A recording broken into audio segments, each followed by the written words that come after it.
Before we jump into this episode of Dallas Mavericks Today by Chat Sports, we got a subscriber battle with Warriors today. And look, the Mavericks are ahead in the Western Conference standings, but we got to get ahead in new subs this week. So if you want more content, free Mavericks news, rumors, game reactions, and a whole lot more, hit the subscribe button. Me and Coop got you covered, including coming up on today's show. Don't give the Warriors something to think about because they've been absolutely trash in this Western Conference so far. Probably going to miss the playoffs. Let's beat them on the sub battle, too. Let's do it.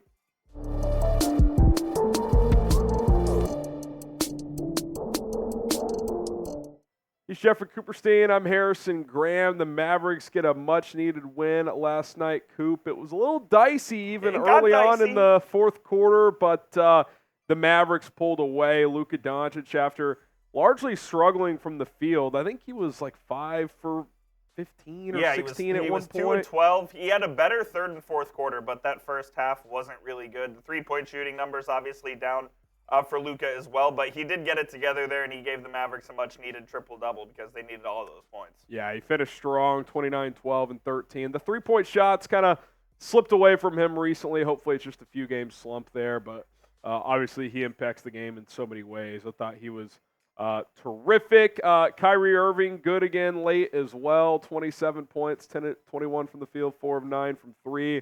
This duo kind of continues to carry things, Coop. But I think one thing I really want to focus on here is I think you can make a strong argument right now that Daniel Gafford is the third most important player on this team. I mean, ever since he's been in the starting lineup, he's played like a fringe all-star center. 13-11 last night, 6 of 7 from the field. I think he had 5 blocks. He did, yeah. Last night as well, 5 assists too. I mean, a guy who can pass a little bit from the high post. Like, he's giving you a little bit of everything right now. And that center change Jason Kidd made might end up being the difference in them being in the play-in versus not, as Lively has still been impactful off the bench as well. Yeah, he's been fantastic. And I love this tweet from the Mavs blog, who basically laid out the stats since they made that change in the starting lineup. Their offensive rating is 119.4. Their defensive rating under 100 at 97.9 is crazy for a net rating of 21.4, and they're 8-1 since they made this lineup change. The results speak for themselves, man. I mean, it's clearly worked, and it's given this team a different dynamic they didn't have before. Yeah, and look, Derrick Jones and Washington are just so versatile defensively. They can guard multiple positions, and in a perfect world, P.J. Washington would be giving you more offensively. But if Kyrie and Luka are going to average 60 a night, you really don't – like, you almost need more defense than offense out of Washington. So maybe that's not what they envisioned in the trade, but that's kind of how it's worked out. And look, if Gafford's going to give you 15 a night, that kind of makes up for PJ not being great from the field, although he's a little better last night. These numbers are just stupid, Coop. I mean, offense, defense, efficiency, energy. I mean, the guy's providing it all right now. Yeah, he's playing at an all-star level right now, and I feel like if the Mavericks had him, for the entire season, the Mavs would be fighting for a top 3 seed in the Western Conference if he played like this all year. Yeah, top 4. I mean, I think so. He's been a revelation for this team and something they so desperately needed, and he's really pushed them to the next level. Hopefully Gafford can continue it. And it's not to take away anything from Dereck Lively, because Lively's been fantastic off the bench as well, and I don't think he's dropped off his level at all. No. I think it's if anything, it's taking pressure off Lively. Like, he was a rookie playing heavy minutes early on in the year. We kind of saw him like a third of the way through the season. He hit like a mini wall. Then he bounced back. But it's a lot for these rookies to go from playing 30 games, 40 games in college to 82. And he's playing 30-plus minutes per game, which is something he didn't do in college. So now you kind of have this 1A, 1B situation where Gafford's playing, 25, 27 minutes. Lively's playing, 18 to 22 minutes. And it's working pretty well. So 11 games to go. Every one of them important, Coop. Predict the Mavericks' final record down the stretch. What are they right now? 43 and 29? 42 and 29. 42 and 29. I mean, it seemed like a semi-long shot 2 weeks ago, but I think 50 wins is in the cards. I mean, 8-3 over the final 11. I think if you get to 50, there's a pretty good chance you're going to be in that top 6. Yeah, the Mavs are one off the pace that they were at when they made the conference finals in 2022. So it's entirely possible that they get to 50 wins now, which is not something I had on my bingo card.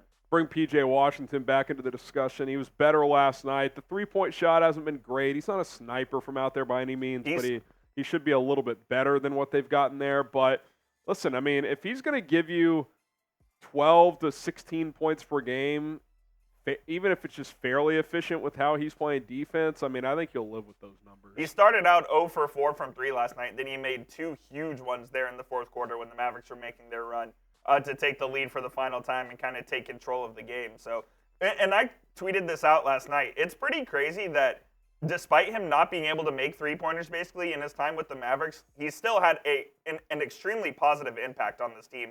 On the defensive end and his ability to score in the paint as well.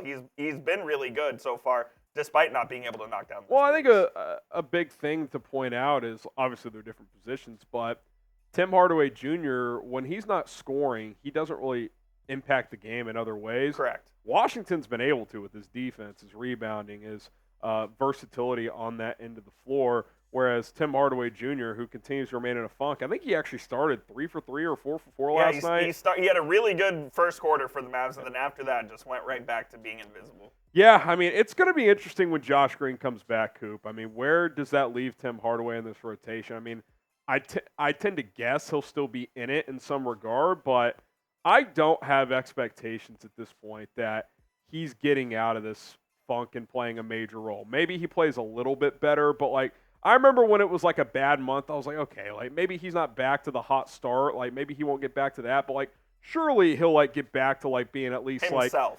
At least a solid level THJ. We're like 2.5 months into this now. Like I just don't have expectations that's going to happen at this I don't even know if you can call it a slump anymore. I think it is what he is at this point. I mean, look, maybe not career-wise, but for this season right now, like I don't think you can operate as if he can be a heavily relied upon player. If you want to play him 15 minutes a game, that's fine. He might knock down an occasional 3 for you, but like if he's your third or fourth guy, you're in trouble, which is why getting Gafford and Washington in here was so vital because they have just been clear upgrades in terms of the pecking order. Yeah, these guys, the deadline that the Mavericks had could be potentially franchise altering because the impact that Gafford has had on this team and Washington has had, and they have them for multiple years, and they've immediately turned them into potentially, I don't want to say NBA title contenders, but nobody wants to play them in the Western Conference. They're the most dangerous team in the NBA playoffs that, like, the average analyst would not consider a top-tier title Fully contender. agree. Like, they're the number one team outside of whoever's in that bubble of the Celtics, the Nuggets, whoever. I think they're the number one team outside of that. Which is crazy to think about because even a few weeks ago when the Mavs went on their 3-game losing streak, we kind of thought the season might have been over. But I'm glad they've turned it around.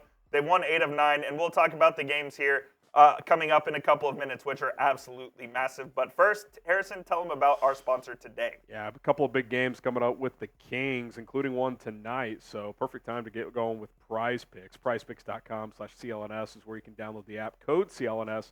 Get you a $100 deposit match app sign up. Listen, daily fantasy made easy. You can choose different players on different days, different sports. The beauty of Prize Picks, it is brand new every single day. They do have daily and weekly specials to give you the advantage to be able to withdraw those winnings.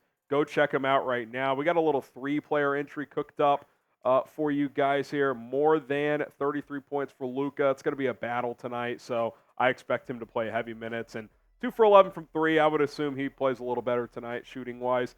Daniel Gafford more than as well. You guys saw he's averaging 15 over his last 10 games. I expect that trend to continue. And then Domantas Sabonis less than points, rebounds, and assists. I think Gafford and Lively's impact inside could impact the rebounding side of things for Sabonis and make it a little difficult for him to score. 5 times your money on this entry. So if you put in $10, you win 50. 20, you can win 100 if you hit. PrizePicks.com/CLNS. You also got March Madness Sweet 16 action coming up. Go check it out right now. Daily Fantasy Made Easy. This is the time to get going. Link is in the comments and in the description. All right, Coop. Massive game tonight, and then again, they'll run it back on Friday as well. No advantage either way tonight other than it being in Sacramento. Both teams playing on a back-to-back. If anything, Sacramento played later into the night last night, so maybe it's slight advantage Dallas, at least in terms of recovery. Obviously, that home crowd in Sacramento is pretty impressive. Yeah, they're electric. That arena gets loud. So you guys see the records, 42-29, 42-29. We've talked about it, Coop. At minimum, you have to split these two. You'd love to get both. This is a massive game tonight. I mean, this is one of those, you're talking pregame in that locker room if you're Jason Kidd, like, hey, guys, we got 2 days off after this before we tee it up again. Like, we got to balls to the walls tonight. Like Luka, Kyrie, you're playing 40 minutes. Like that's just what it's going to take tonight. This is a playoff game tonight, and I don't think there's any two ways about it. That atmosphere is going to be electric. The crowd's going to be into it. It's a nationally televised game. There's a lot on the line as far as standings go. This is a playoff game tonight as far as I'm concerned, and I think the Mavs are going to be up to the challenge. Both teams on a back-to-back, like you said, so it should be a really great game, and I'm very much looking forward to it. I think it's going to be fantastic. Yeah, and look, in terms of like implications, you know, the standings and whatnot, the Mavs really Sacramento got a huge lift as well.